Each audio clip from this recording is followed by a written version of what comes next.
Северни институции, свидетелства, дипломи, изводи и други документи. Наскоро и северни денари и северни униформи за кои тендерите се веќе распишани. Македонија се истрча и спроведе речиси се и тоа пред време, иако Преспанскиот договор предвидува преоден период за внатрешна употреба на новото уставно име. Издавањето на ваквите документи и материјали ќе започне при отварањето на секое поглавие на релевантното поле во преговорите со Европската Унија и ќе биде финализирано во рок од 5 години од тогаш. Стои во член 1 став 10 од Преспанскиот договор.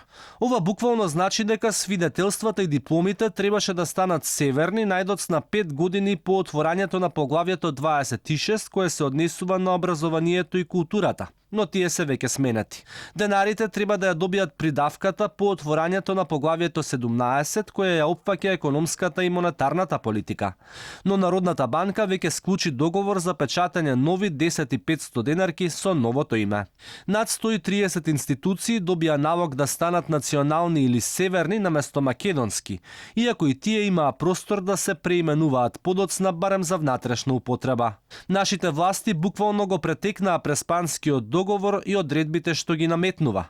Таму никаде не е наложено дека во неформална комуникација не смее да се користи терминот Македонија.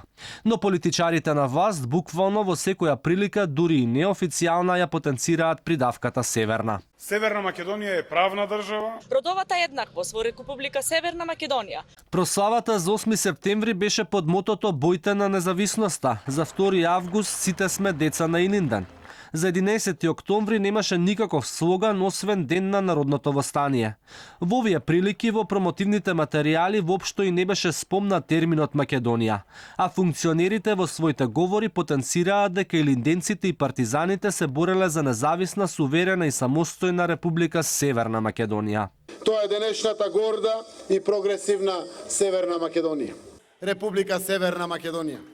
Дали сте за членство во Европската Унија и НАТО преку поддршка на договорот помеѓу Република Македонија и Република Грција? Вака гласеше референдумското прашање, но засега нема ништо ниту од ЕУ, ниту од НАТО, но ни од Република Македонија.